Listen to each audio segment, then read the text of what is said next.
Mesdames et messieurs, chers collègues de la MISMA, entendue Union africaine et CEDEAO ensemble,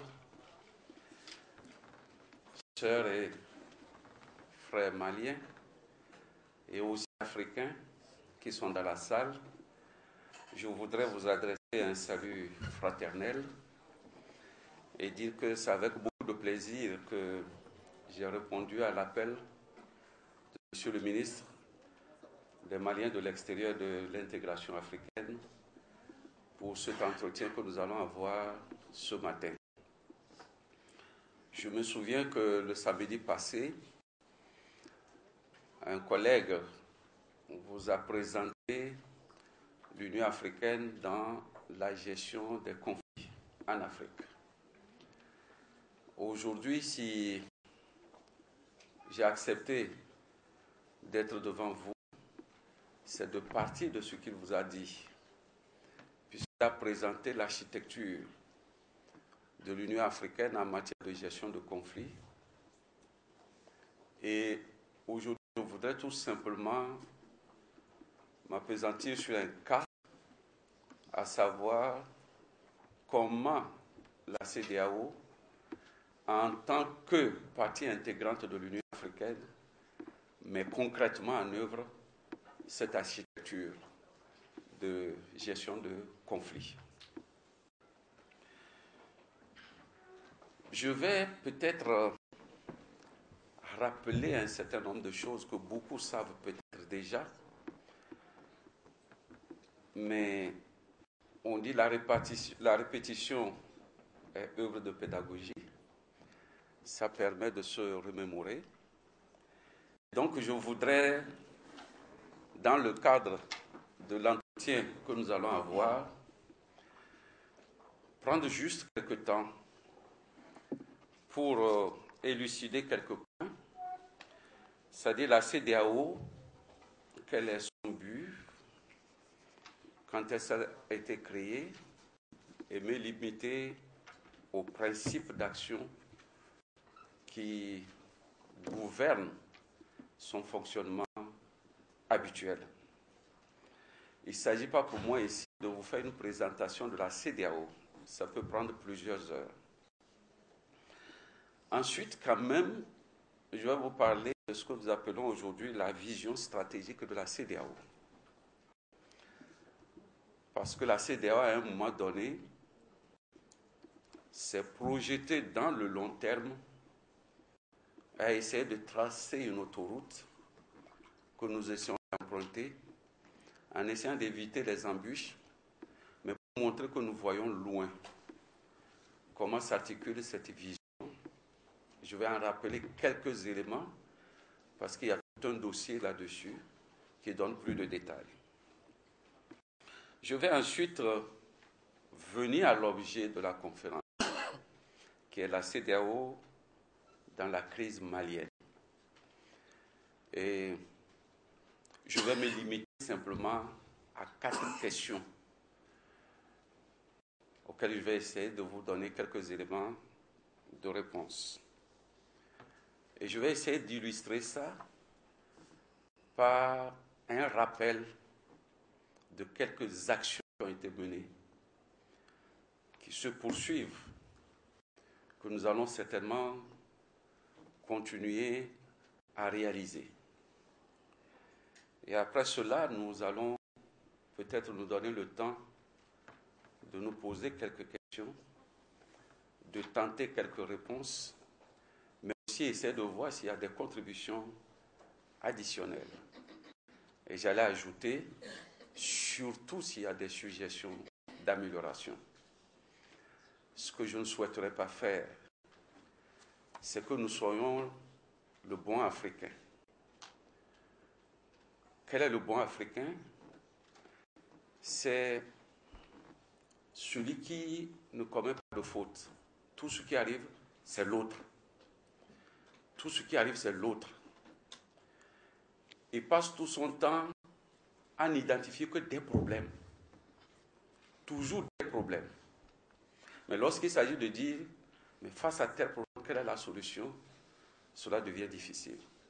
je voudrais peut-être que nous profitions de l'occasion, critiquer, condamner, constater que ça ne va pas, c'est très bien. Mais allons au-delà. Que faut-il faire? Nous allons essayer d'échanger entre nous et j'espère que ça nous permettra de dégager quelques pistes d'action que nous allons essayer individuellement et collectivement, essayer donc de mettre en œuvre pour que la situation de satisfaction que nous recherchons quotidiennement puisse s'établir. Alors, la CEDEAO, je vais rappeler ça très rapidement parce que c'est des informations de base. C'est pour dire que la communauté économique des États de l'Afrique de l'Ouest, CEDEAO, a été créée le 28 mai 1975 à Lagos par la signature du traité l'instituant. Ce traité a été révisé et adopté le 24 juillet 1993 à Cotonou. Puisque je ne vais pas développer un certain nombre de choses, je rappelle juste que lorsqu'en 1975, les pères fondateurs, les mères fondatrices aussi, même si elles n'étaient pas visibles, sont dedans, avaient créé la CEDEAO, lui avait assigné comme but essentiel l'intégration économique et la libre circulation des personnes et des biens. Mais quelques 15 ans après, à l'évaluation, on a constaté que les résultats étaient mitigés. Pourquoi? Parce qu'on s'est rendu compte que pour qu'il y ait intégration, il y avait un certain nombre de problèmes qu'il faut pouvoir régler. Il faut créer un environnement politique, un environnement social qui permette à la fois la libre circulation des biens et des personnes et que les activités de production de valeur ajoutée puissent se réaliser normalement et c'est cela qui conduit vers le développement. Et les chefs d'État ont mis en place une commission de haute personnalité présidée par l'ancien chef d'État du Nigeria, le général Yakubu Gowon, pour réfléchir sur ce qu'il faut pour que la CEDEAO soit encore plus performante. Et donc en juillet 1993, à Cotonou, ils ont convenu de réviser ce traité, cette fois-ci pour intégrer deux éléments essentiels. Le premier élément, c'est de dire qu'il n'y a pas de développement sans la paix. Et donc, un protocole qui permette d'instaurer, de sauvegarder la paix a été adopté. Et c'est le protocole que nous appelons le protocole relatif à la prévention, à la gestion des conflits, au maintien de la paix et de la sécurité. Le deuxième instrument a été un autre protocole sur la bonne gouvernance, où la CEDEAO a pris date pour dire qu'il faut un gouvernement qui implique le citoyen et qu'il faut donc promouvoir l'idéal démocratique. Et la CEDEAO, à partir de ce moment, a fixé un certain nombre de principes, dont le fait que l'exercice du pouvoir ne peut s'opérer que dans un climat démocratique et que l'accès au pouvoir ne peut se faire uniquement que par la voie des urnes. Conséquemment, la CEDEAO, depuis ce temps, a décidé de ne plus jamais tolérer la prise du pouvoir par la force. Et que, quelles que soient les circonstances, quels que puissent être les justificatifs, chaque fois qu'un pouvoir doit être exercée par la force, la CEDEAO se ferait un devoir de faire échec à ce processus. Maintenant, la CEDEAO, s'étant donné une nouvelle vision, a revu son but de départ et quels que soient les détails, on peut le résumer en disant qu'il s'agit maintenant d'œuvrer pour la promotion de la coopération et de l'intégration dans la perspective d'une union économique de l'Afrique de l'Ouest, en vue de lever le niveau de vie de ces populations, de maintenir et d'accroître la stabilité économique, de renforcer les relations entre les États membres et de contribuer au progrès et au développement du continent africain. Voilà ce but qui était tout simplement l'intégration économique est devenu un élément beaucoup plus dynamique. Et la CEDEAO s'est dotée d'un logo que vous voyez ici. Maintenant, comme je le disais tantôt, nous allons nous poser un certain nombre de questions à partir de la création du but. C'est comment les États doivent assurer l'atteinte de cet objectif. Pour ce faire, il y a 3 engagements forts. Je souhaiterais que ces engagements, de toutes les façons, la présentation que je suis en train de faire, pour ceux qui le désireraient, je peux rendre ça disponible, envoyer ça par email. Vous pouvez l'utiliser pour continuer vos recherches parce que tout ceci participe de la formation.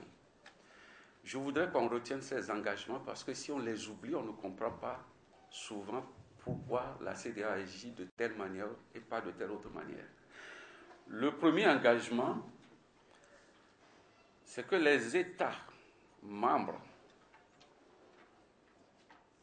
ont convenu et accepté de créer des conditions favorables à la réalisation des objectifs de la communauté, en particulier à prendre toutes mesures requises pour harmoniser leurs stratégies et politiques et à s'abstenir d'entreprendre toute action susceptible d'en compromettre la réalisation. C'est un engagement. Et à partir de cet engagement, ça veut dire que chaque fois qu'une décision a été prise dans le sens du fonctionnement de la CEDEAO, les États s'engagent à respecter cela. Parce que tout ceci fait partie des mesures pour aller de l'avant. Un deuxième engagement, c'est que chaque État membre doit prendre toute mesure appropriée. Je souhaiterais que vous reteniez beaucoup ce deuxième engagement parce qu'il est au niveau de tout le monde. Conformément à ces procédures constitutionnelles pour assurer la promulgation et la diffusion des textes législatifs et réglementaires nécessaires à l'application des dispositions du traité. Ici, il s'agit d'une responsabilité collective.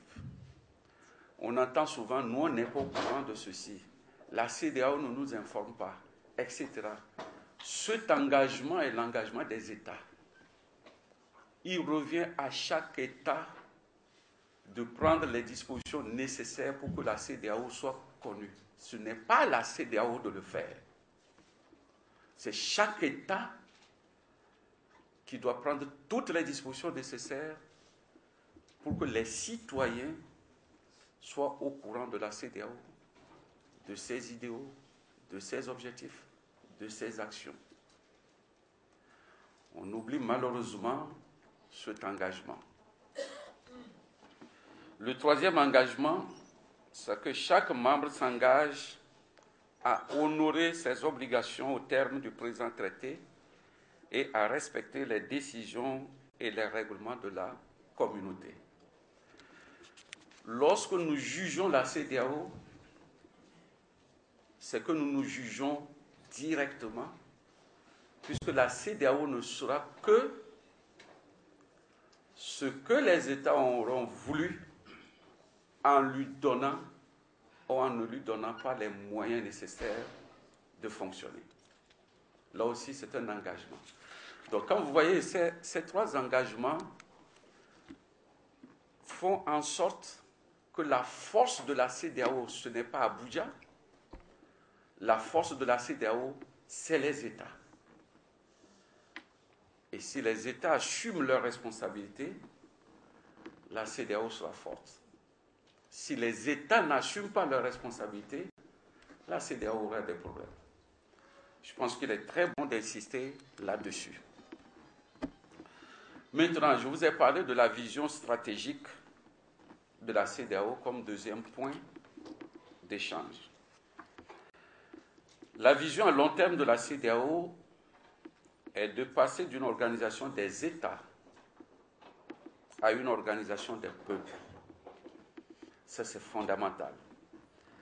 La CEDEAO, c'était l'affaire des présidents, des ministres, de quelques fonctionnaires qui vont aux réunions, qui savent de quoi on parle, qui en parlent, qui attendent la prochaine fois pour y aller. On dit, cette CEDEAO, il faut la dépasser pour aller vers la CEDEAO des peuples, où c'est le citoyen lui-même qui doit porter la CEDEAO. C'est dire que nous cherchons à devenir une communauté de destin et de promotion humaine durable. Un collègue me disait hier qu'il faut peut-être insister sur le mot communauté. Parce que si on ne comprend pas ce qu'on appelle communauté, ça devient difficile. Souvent de comprendre pourquoi la CEDEAO exige un certain nombre de choses de la part des États et des citoyens.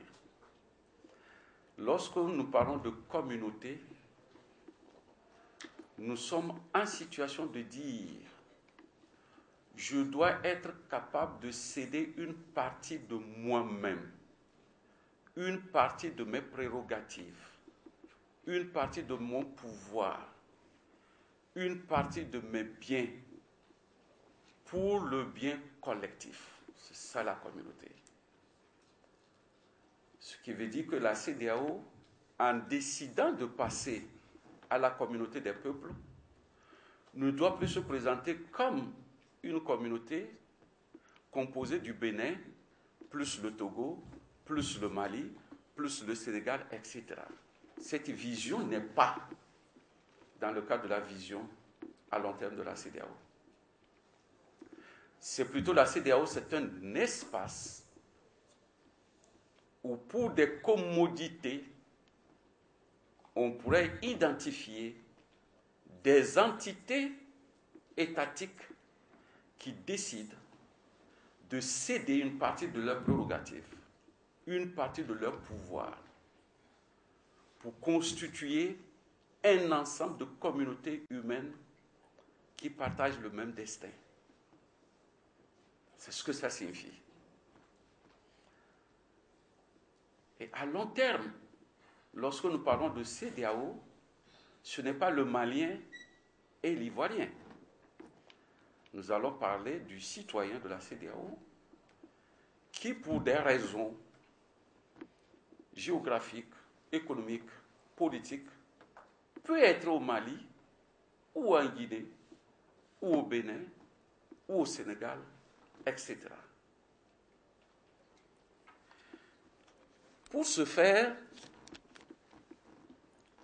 en 2007, la CEDEAO a élaboré un document que nous appelons Vision 2020. C'est-à-dire qu'en fait, la CEDEAO s'est engagée à l'horizon 2020 d'essayer de traduire dans les faits cette vision des choses.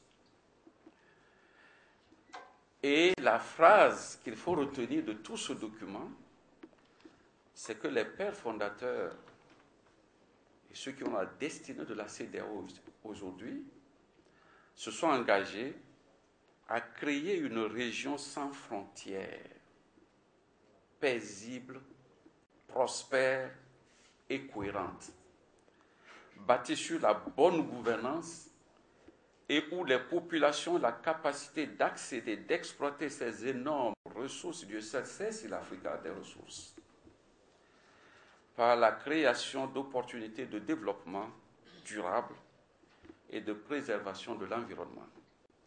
Donc voilà l'image de notre CEDEAO que nous souhaiterions avoir d'ici 2020. Sans frontières. C'est ce que je disais tantôt. Vous êtes malien, vous pouvez vous retrouver quelque part et vous allez vous rendre compte que vous êtes au Togo sans savoir quand est-ce que vous êtes arrivé au Togo, par où vous êtes passé. C'est ça le rêve de la CEDEAO. Et à partir de ce rêve, la CEDEAO de 2020, j'allais dire, repose sur 5 piliers qui ont été retenus comme axes d'action. Il s'agit d'abord de la mise en valeur des ressources régionales.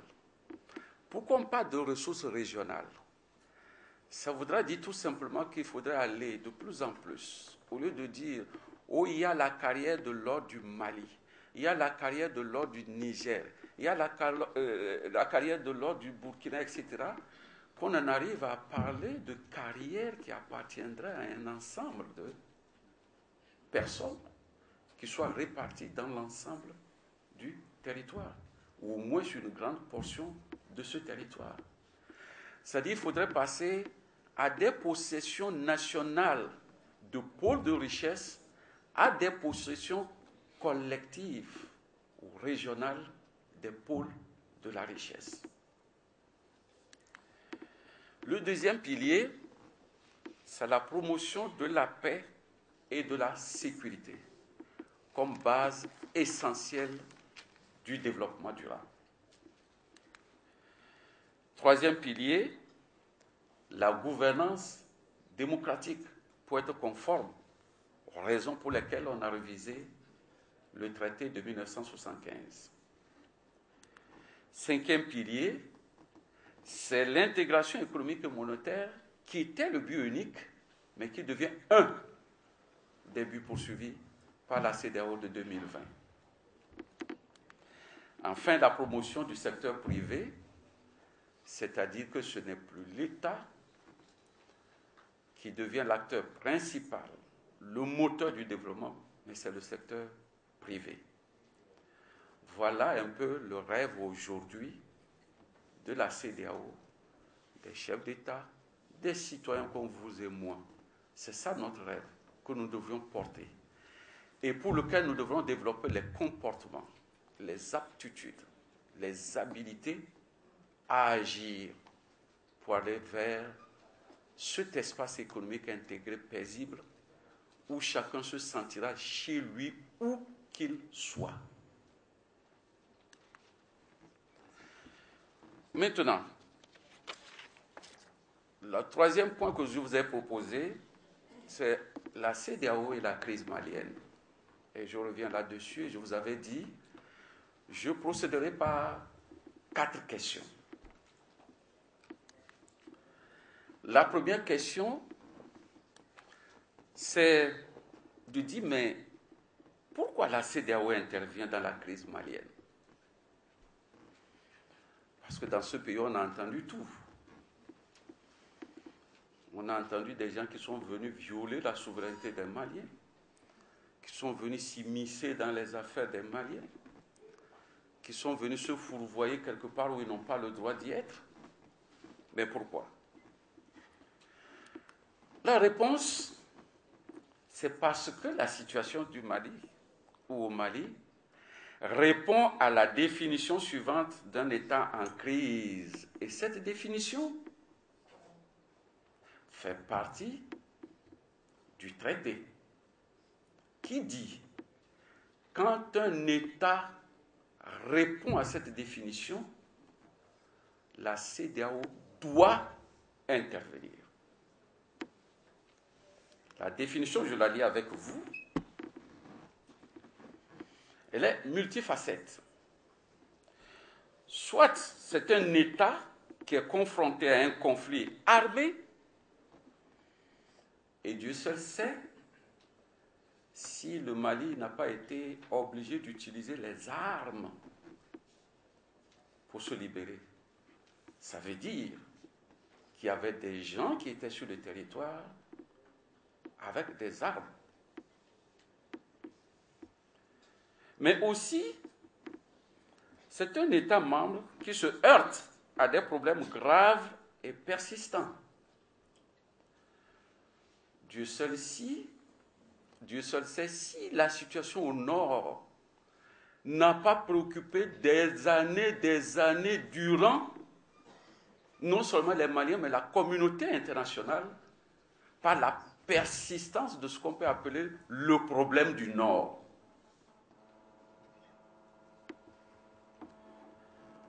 En 3, où c'est un État qui est plongé dans une situation de tension extrême pouvant entraîner des risques importants de désastres humains ou de menaces à la paix et à la sécurité dans la sous-région.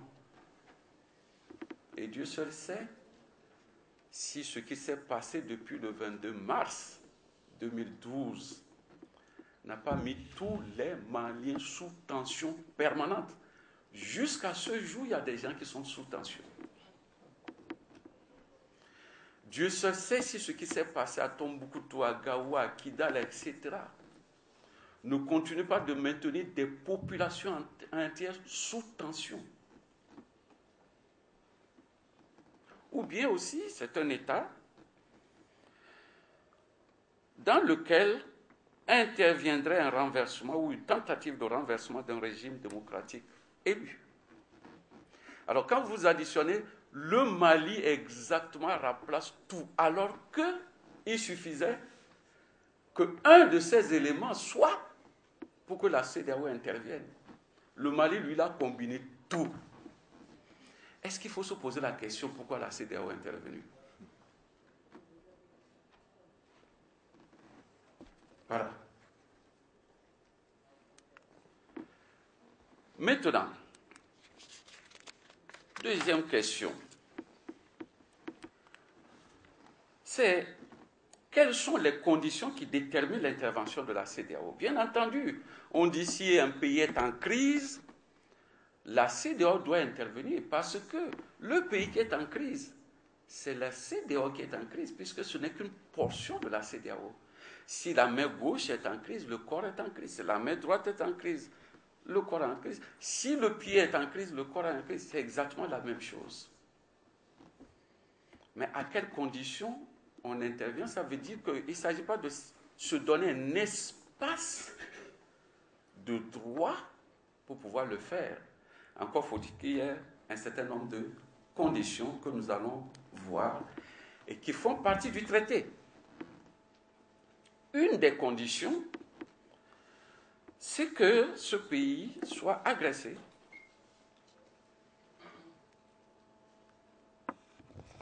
S'il est agressé ou s'il est menacé de conflit, alors la CEDEAO a le devoir d'intervenir pour faire face à cela. Soit en cas de conflit entre deux ou plusieurs États membres. Lorsque deux États se mettent en conflit, la CEDEAO a le devoir, ce n'est pas un choix, a le devoir d'intervenir pour mettre fin à ce conflit. Soit en cas de conflit interne qui menace de déclencher un désastre humanitaire ou constitue une menace grave à la paix et à la sécurité dans la sous-région.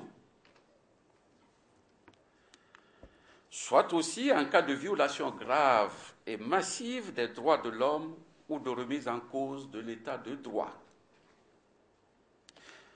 Soit en cas de renversement ou de tentative de renversement d'un gouvernement démocratique élu. Et le traité laisse le soin aux chefs d'État et de gouvernement de déterminer toute raison d'intervenir lorsque le Conseil de médiation et de sécurité estime que même si tous ces cas ne sont pas réunis, il y a une autre situation qui nécessite que la CEDEAO intervienne.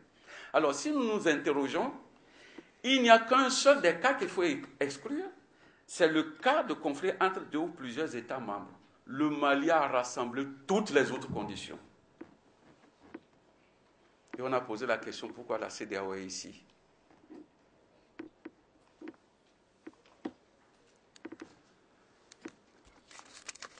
Troisième question, quels sont les principaux instruments de gestion des crises de conflit que la CEDEAO utilise? Alors, je dirais qu'il y a essentiellement deux. Il y a d'abord un instrument juridique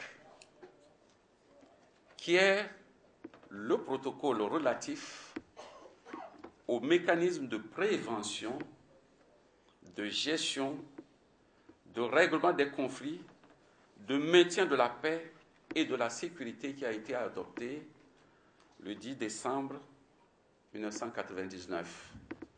C'est l'instrument juridique sur lequel se base la CEDEAO pour intervenir dans les efforts de restauration, de maintien, de préservation de la paix. Le deuxième instrument, c'est un instrument stratégique, c'est-à-dire pour pouvoir fonctionner normalement, la CEDEAO a élaboré un document cadre de prévention des conflits de la CEDEAO qui a été élaboré en 2008. Je ne rentre pas dans les détails, mais c'est ce document qui définit ce que c'est qu'un conflit. Pour ceux qui avaient été là lors de l'intervention de mon collègue de l'Union africaine, vous appelez de conflit quand est-ce qu'un conflit est opérationnel, quand est-ce qu'un conflit est structurel, etc. C'est dans ce document que tout cela est défini. Mais c'est dans ce document également où toute la stratégie, depuis l'État concerné jusqu'au niveau international, c'est dans ce document que sont fixées les règles du jeu en matière de gestion de crise ou de conflit au sein de la CEDEAO. Enfin, la quatrième question, quels sont les mécanismes de gestion des crises et de conflits de la CEDEAO? Alors, nous en avons trois niveaux. Le premier niveau, c'est les institutions de décision qui sont constituées par le sommet des chefs d'État et de gouvernement, le Conseil de médiation et de sécurité, qui est composé par 9 États qui sont choisis pour un temps déterminé et qui se réunit à 3 instances, c'est-à-dire à l'instance des chefs d'État, donc les 9 chefs d'État, à l'instance des ministres, et c'est généralement les ministres des Affaires étrangères et ceux de la Défense. Et ensuite, au niveau des ambassadeurs. Les ambassadeurs, ce sont les ambassadeurs des pays membres qui sont soit accrédités à Lagos et qui, par conséquent, sont des représentants permanents de ces États auprès de la CEDEAO, ou des ambassadeurs qui sont accrédités auprès de la CEDEAO, même s'ils n'ont pas juridiction sur le territoire. Mais on conviendra qu'il est beaucoup plus simple de faire d'une pierre deux coups. Et c'est le cas de figure le plus dominant. Ensuite, vous avez la présidence de la Commission. C'est les 3 niveaux de décision, mais le traité permet au chef d'État de définir d'autres niveaux lorsque cela s'avère nécessaire. Maintenant, nous avons les organes d'appui. Les organes d'appui de ces institutions de décision sont la Commission de défense et de sécurité. La Commission de défense et de sécurité est composée par les chefs d'état-major généraux des armées. Et là, vous en savez beaucoup, parce qu'ils sont très réguliers ici à Bamako. Vous avez le Conseil des sages. C'est un ensemble de personnalités, hommes, femmes, jeunes, qui sont identifiés par le sommet des chefs d'État et de gouvernement pour, à un moment donné, servir d'extincteur, de sapeur-pompier lorsque un problème grave se crée quelque part. Ils sont sollicités en fonction de leurs compétences, ils sont renouvelés au fur et à mesure, et c'est les moyens de bord qu'on utilise pour tâter le terrain peut-être avant d'aller plus loin. Il y a ensuite la force en attente, dont on a beaucoup parlé, mais qui était connue initialement sous le nom de groupe de contrôle du cessez-le-feu de la CEDEAO, le fameux ECOMOG. Parce que quand la CEDEAO a commencé par gérer les conflits en Sierra Leone, au Libéria, etc., on parlait beaucoup plus d'ECOMOG que de la force en attente.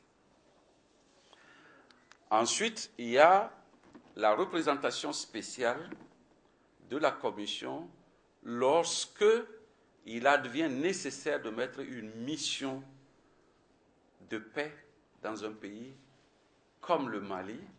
Alors la CEDEAO met en place une représentation spéciale qui sert en même temps d'ambassade et qui a pour fonction de coordonner l'ensemble des activités civiles et militaires de la CEDEAO en appui à ce pays. Voilà, au niveau des principes, au niveau des raisons, au niveau de fondement de l'intervention de la CEDEAO, les éléments que je voulais partager avec vous. Mais le troisième niveau dont j'ai parlé, c'est le système d'observation de la paix et de la sécurité dans la région. Comme mon collègue de l'Union africaine l'avait rappelé, c'est ce que nous appelons le système d'alerte précoce. C'est-à-dire que c'est un mécanisme qui permet de voir le danger arriver et de voir qu'est-ce qu'il y a lieu de faire avant qu'il n'atteigne une certaine proportion.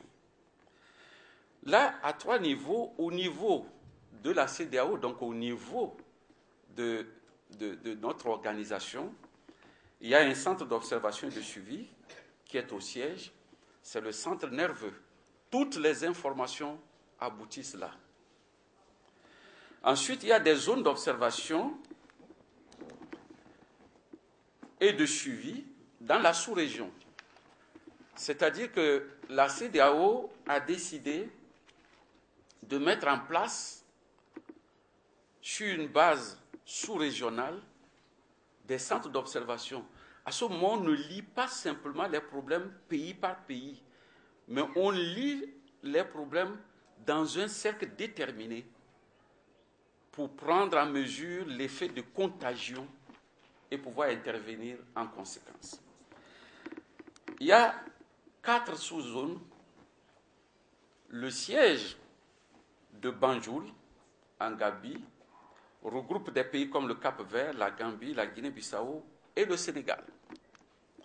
Ensuite, vous avez Ouagadougou, qui s'occupe des pays comme le Burkina Faso, la Côte d'Ivoire, le Mali et le Niger. Ensuite, vous avez Monrovia, qui s'occupe des problèmes du Ghana, de la Guinée, Libéria, Sierra Leone, à ce niveau. Et ensuite, Cotonou, pour ce qui concerne le Bénin, le Nigeria et le Togo. Ça, c'est au niveau concentrique sous-régional. Vous avez ensuite des cellules nationales de collecte quotidienne de données d'alerte précoce sur base d'indicateurs susceptibles d'affecter la paix et la sécurité dans le pays. Donc, la dynamique de l'ensemble de ce système part des pays. Ici, au Mali, nous avons une cellule qui fonctionne depuis plusieurs années, où il y a un logiciel qui est conçu, qui est à leur disposition, et qui leur permettent tous les jours d'alimenter cela par un certain nombre d'éléments, des indicateurs. Ces indicateurs ont été définis. C'est-à-dire qu'il y a des faits, souvent mineurs, qu'on ne perçoit pas au niveau social, au niveau économique, au niveau politique, au niveau de la vie des partis, au niveau de la vie des syndicats, au niveau de la vie des militaires, etc. C'est de petites informations qui, quand on les additionne, à un moment donné, on se dit, tiens, si on ne fait pas attention, il y a quelque chose qui peut se passer. Et lorsque ces informations sont collectées, sont relayées au niveau d'Abuja, mais aussi au niveau des cercles concentriques. Et quand vous cumulez ce qui se passe au Niger avec certaines informations qui sont en Guinée, avec certaines informations, vous vous rendez compte que dans une zone déterminée, si on ne fait pas attention, quelque chose de grave peut se passer. Et l'ensemble de tout cela est relayé au niveau d'Abuja, où on met tout ça dans un diagramme. D'abord, pour être sûr, est-ce que dans un pays, il n'est pas temps d'intervenir? Est-ce que dans une sous-région, il ne faut pas faire quelque chose? Mais est-ce que la CEDEAO elle-même n'est pas menacée? Voilà le système d'observation et de contrôle de la paix. C'est ce que nous appelons le système d'alerte précoce. Je vais vous donner quelques exemples pour voir comment ça a fonctionné ou ça n'a pas fonctionné. Maintenant, le quatrième et pratiquement le dernier point, c'est les actions menées ou à poursuivre. Donc, dans tout ça, c'est bien d'avoir des principes, d'avoir des ceci, etc. Mais concrètement, qu'est-ce que la CEDEAO a fait? Je ne vais pas vous faire une histoire, mais je vais prendre des points d'ancrage. La CEDEAO a certainement mené des actions d'alerte précoce et des missions de bons offices. Je rappellerai, pour vous donner un exemple concret, qu'en 2012, début mars, lorsque le président de la commission actuelle venait d'être nommé, il a fait à peine 2 semaines, son premier voyage a été au Mali. Parce que la base d'alerte précoce du Mali nous signalait du rouge sur tous les tableaux. Et donc le président dit, il faut agir. Et lui-même a conduit une mission multidisciplinaire ici, composée de militaires, de civils, politiques, humanitaires, etc., pour venir s'enquérir de la situation au niveau du Mali. Il y a eu des réunions, il y a beaucoup de gens dans la salle ici qui se souviennent des réunions qui se sont tenues dans ce cadre. C'est ça l'alerte précoce. De bons offices aussi, parce qu'il faut intervenir pour attirer l'attention des uns et des autres sur la situation, avant qu'elle ne se dégénère. Au moins la CEDEAO a fait cela. Je peux vous signaler, de la même manière, en août, le président était en Guinée, parce que les clignotants étaient déjà très rouges. En mai, toute une équipe était au Togo, parce que tous les signaux sont rouges. Ce n'est pas faute d'essayer. Mais la question est de savoir, est-ce que tout ça réussit? Ça peut réussir comme ça ne peut pas réussir. Là où ça n'a pas réussi, je peux vous le dire. Lorsqu'après un tour d'horizon ici, le président Kadera a été reçu par le chef d'État du Mali d'alors pour lui dire il y a trop de boutons rouges allumés. Il faut faire quelque chose d'extrêmement important. En particulier ce qui se passe au nord. C'est un danger absolu pour le pays et pour la sous-région. Pour toute réponse, le président d'alors a dit non, ce qui se passe au nord, ça c'est un problème de Maliens, c'est mes fils. Avec le dialogue, on peut régler ce problème. Bon, vous avez beau alerter, si on vous écoute, tant mieux. Si on ne vous écoute pas, qu'est-ce que vous faites? Sur les élections, la commission a dit il va être très difficile de faire des élections de ce genre. Il dit non, les élections, tout est sous contrôle. Le président Kadra a quitté le président ATT et le troisième jour, le coup d'État a surpris la mission quand elle était encore ici. Donc voilà un cas où malgré toutes les précautions que vous prenez pour alerter, pour réveiller, par souveraineté, on vous dit il n'y a pas de problème. Alors comment est-ce qu'on réveille quelqu'un qui ne dort pas? Ensuite, il y a la médiation. La médiation, c'est le mécanisme par excellence que la CEDEAO met en jeu lorsque le conflit devient. Les bons offices, les alertes précoces, si vous avez de chance, ça ramène les gens à l'ordre normal, on peut dire on minimise les choses. Mais ça peut atteindre un autre degré. Et à ce moment, il faut passer à la médiation. Et comme le président Kadra avait échoué en mars pour réveiller les Maliens, le coup d'État est intervenu, il faut mettre un autre mécanisme. D'où la médiation pour voir comment respecter l'engagement de 1993. Pas de coup d'État dans la sous-région. Et si cela devient, il faut passer par tous les moyens pour faire échec au coup d'État. Alors la médiation s'est mise en route pour voir avec les protagonistes qu'est-ce qu'il faut faire. Au moins là, on peut dire, dans l'histoire de l'Afrique, pour la première fois, un coup d'État a été stoppé en moins de 10 jours. Ça ne s'est produit nulle part. Ça veut dire quand même que ça peut être efficace. On peut donner le cas du Niger, ce qui est arrivé. On peut donner le cas de ce qui est arrivé en Guinée-Bissau. Il y a d'autres cas où il n'y a pas eu beaucoup de succès. Mais il y a des cas de succès. Ensuite, nous avons la mobilisation des capacités internes de gestion de crise. Et lorsque la médiation se met en cours, il faut soutenir la dynamique par une mobilisation interne de la CEDEAO. C'est ce que certains, par ironie, disent, les chefs d'État de la CEDEAO, ils ne savent que se réunir, ils ne savent que se réunir. Mais c'est ça une capacité.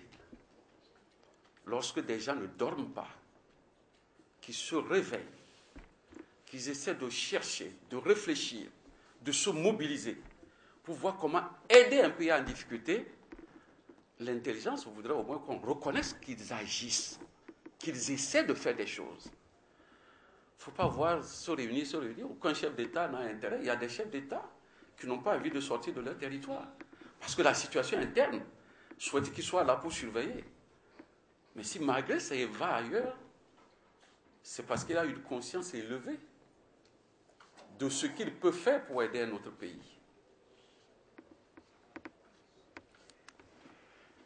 Il y a ensuite la mobilisation de la communauté internationale et des partenaires actifs. Quand la crise a éclaté ici, la CEDEAO fait partie des toutes premières organisations arrivées au mois de mars. Moi, je ne suis venu qu'après. Mais quand je suis arrivé, il ne fallait pas surtout dire que je suis de la CEDEAO. Vous savez ce qui s'est passé? La CEDEAO, c'était le danger absolu du Mali et des Maliens. C'est le diable qui va tuer le Mali. Mais c'est la CEDEAO qui a mobilisé, en coordination avec l'Union africaine, la communauté internationale pour que le Mali ne soit pas abandonné. Regardez ce qui se passe en Syrie. Qui vient au secours de la Syrie? La seule décision importante que les gens ont prise depuis hier, c'est de lever l'embargo sur les armes pour les rebelles en Syrie. Est-ce que vous comprenez ça? Qu'est-ce qui se passe en RDC? Qu'est-ce qui s'est passé en Centrafrique? Qu'est-ce qui se passe à Madagascar? C'est qu'au niveau de la CEDEAO, on peut se dire que c'est une région qui s'est dotée de capacités réelles de prise en charge et de gestion de ces crises, au point qu'elle a une capacité de mobiliser la communauté internationale. Et dans l'histoire, j'allais dire de l'humanité, sinon de l'Afrique, on n'a jamais vu un pays en crise qui fasse l'unanimité automatique. Ce n'est pas venu par hasard. Souvenez-vous, pendant 8 mois, c'était difficile de convaincre les Maliens que le Mali est en danger. 8 mois, j'étais ici sur place. Pendant 10 mois, ça a été difficile de convaincre la communauté internationale que ce qui se passe au nord, on sera obligé d'utiliser la force. Aujourd'hui, la CEDEAO, en conjonction avec l'Union africaine, et après d'autres qui se sont ajoutés, le Mali est devenu le chouchou. Au point qu'encore une fois, c'est le seul cas, à ma connaissance, d'un pays en crise pour lequel on organise 2 conférences de mobilisation de ressources en moins de 2 mois et demi, en moins de 3 mois.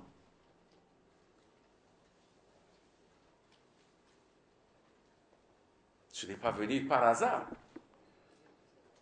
Il a fallu qu'il y ait des capacités pour accompagner le Mali jusqu'à ce que l'unanimité se fasse, jusqu'à ce que les gens se bousculent pour aider. Et le Mali est le seul cas, là je vous dis, entre frères. C'est le seul pays qui refuse qu'on l'aide, mais les gens se font le devoir de l'aider.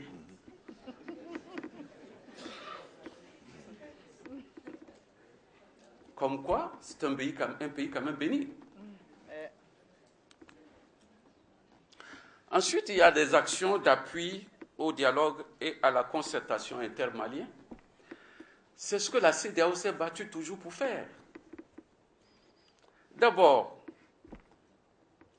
le dialogue. Souvenez-vous, le 7 juillet 2012,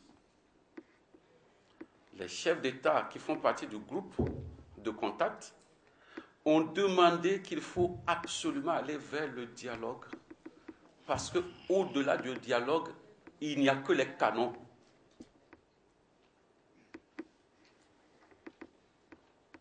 Mais pour faire ce dialogue, il faut que ce soit structuré et géré stratégiquement. D'où la notion d'une structure nationale de gestion de dialogue. Ça fait combien de mois? On vient quand même d'avoir une structure. Donc, les chefs d'État avaient une vision quand même assez longue. Ils savaient qu'il fallait toujours passer par là.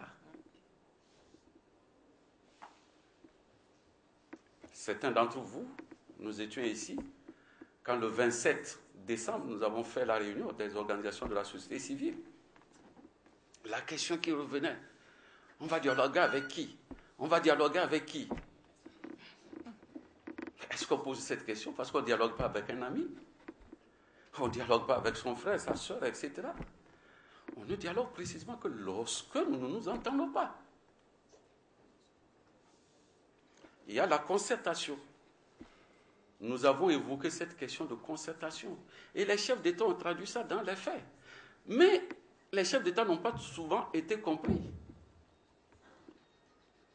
Lorsqu'on a dit Ouaga 1, c'est la volonté des chefs d'État d'éviter de prendre des décisions par-dessus la tête de vrais acteurs, des citoyens, des forces vives. C'est ce que ça signifie, tout simplement.